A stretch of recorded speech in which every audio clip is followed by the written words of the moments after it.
Oi, gente, tudo bem? Hoje nós vamos conversar aqui um pouquinho sobre os advérbios, tá? Nas aulas passadas, a gente começou a estudar sobre os verbos, a gente terminou o estudo dos verbos, e nós vimos que os verbos nos trazem muitas informações, certo? Que eles me dão informações que a gente nem fazia ideia, né, de que elas estavam ali presentes até a gente assistir a essa aula, né? Nas escolas, geralmente, os professores trabalham com as conjugações, né, com a parte mais técnica dos verbos e menos com os significados, que é, na verdade, o que nos é importante para as provas que nós vamos fazer aí até o final do ano, enfim, nas provas que nós vamos fazer. Então, quando a gente conversa sobre os advérbios eles são termos que se relacionam ao verbo.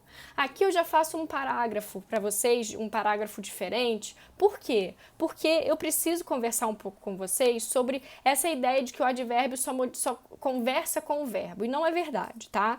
Então, eu vou dar exemplos aqui para vocês e a gente vai ver como que esses advérbios ele também podem se relacionar com outras palavras, mas ainda assim a gente consegue identificar que aquilo é um advérbio exatamente por ele funcionar da mesma forma como se ele estivesse se relacionando com o próprio verbo, tá? Então o funcionamento é o mesmo, a diferença é que a palavra que ele está se conectando não é um verbo, certo? Então, por exemplo, quando eu digo assim, eu estou muito feliz, né? Quando eu digo eu estou muito feliz, eu tenho aí o quê?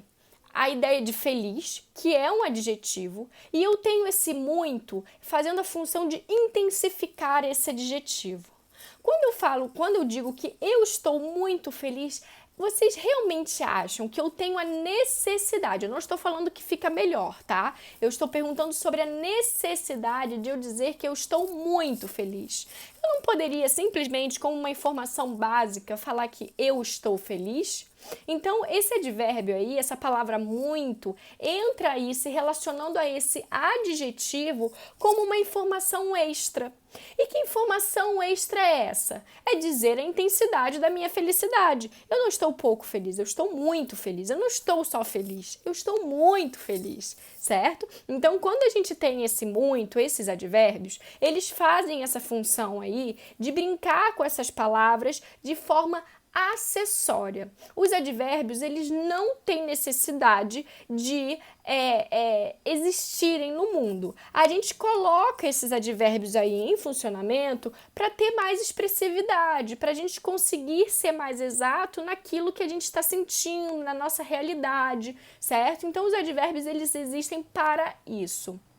Agora, então acabamos de conversar aqui que os advérbios eles funcionam com um adjetivo, né? Eu estou feliz. Feliz é um adjetivo, é a qualidade, é o meu estado, é a minha característica, que a gente já conversou sobre adjetivos.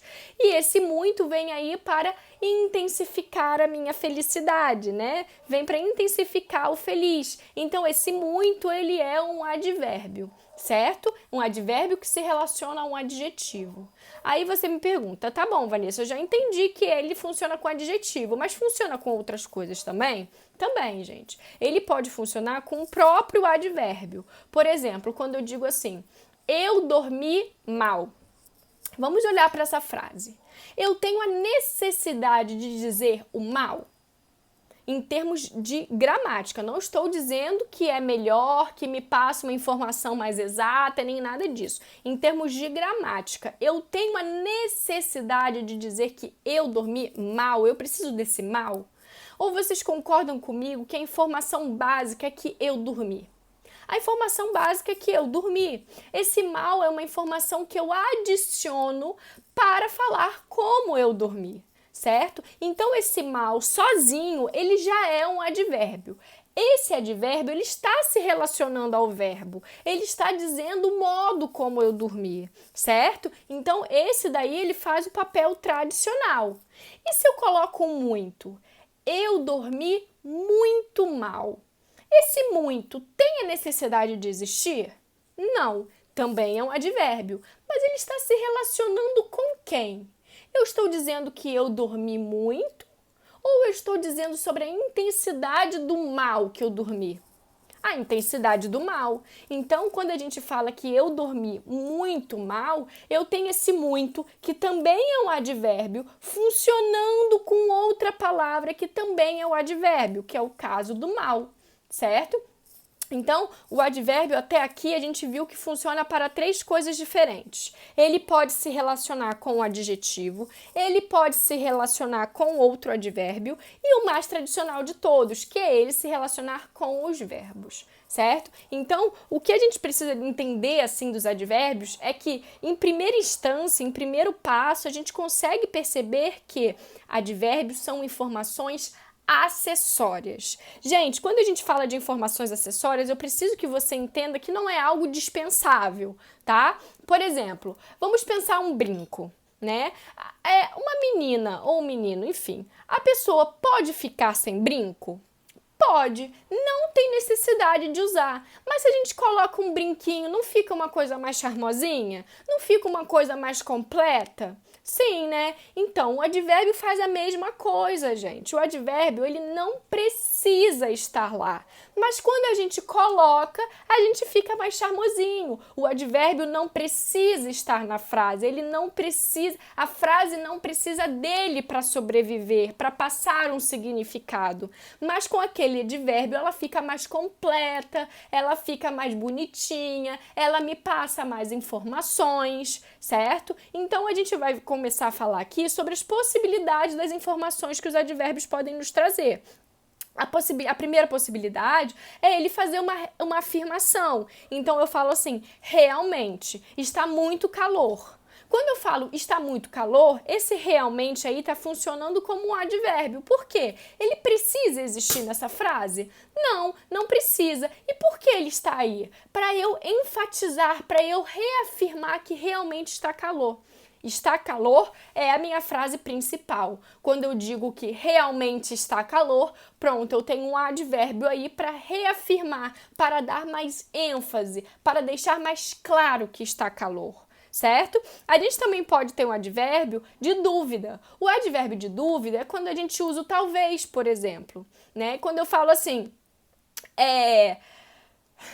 talvez faça muito sol amanhã. Quando eu falo talvez faça muito sol amanhã, eu tenho uma ideia de dúvida. Ou então eu falo quiçá, ou eu falo, por exemplo, provavelmente, né? Quando eu falo esse provavelmente, eu tenho uma ideia de dúvida, certo? O provavelmente é algo que eu não tenho certeza. Então, ele é uma palavra que eu não preciso colocar na frase, mas que quando ela entra, ela me dá essa informação de dúvida, certo? E por isso a gente chama de advérbio.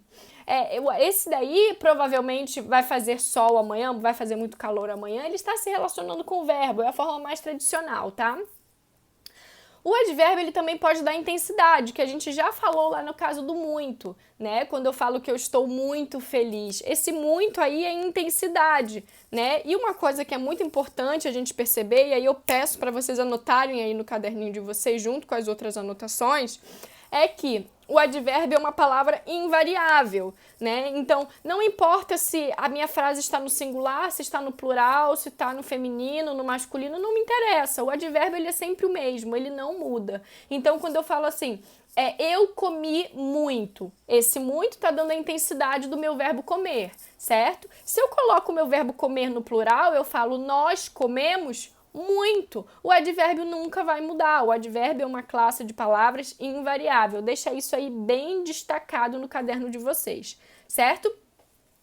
Além disso, a gente pode ter informações de lugar. Por exemplo, aqui está calor. Quando eu uso esse aqui, é uma informação de lugar. É sobre onde está calor. De novo, ai, Vanessa, mas se eu não uso o advérbio, eu vou ter uma informação muito básica. Vou, gente, mas o advérbio ele existe para isso. Ele existe para fazer a nossa frase ter mais força, mais informação, mais expressividade, certo? Então, é necessário o advérbio. Ninguém está falando que o advérbio é algo que a gente não precisa usar. Não, mas em termos de língua, de estrutura da frase, a gente coloca e tira o advérbio e a minha frase não muda, certo?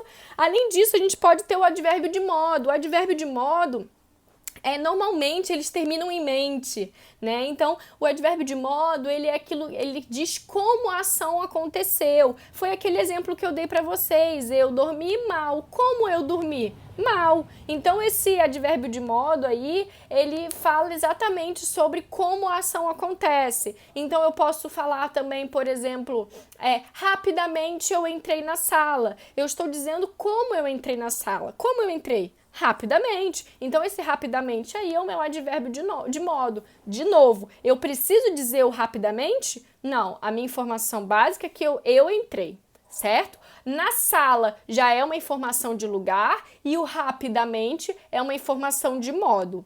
Esse na sala, a gente iria conversar mais pra frente, mas como já apareceu aqui pra gente no nosso exemplo, esse na sala, ele me dá uma ideia de lugar e não é só uma palavra, né? A gente tem mais de uma palavra, principalmente porque começa com uma preposição, que já vai ser nossas próximas aulas, né? A próxima aula, se não me engano, já é de preposição.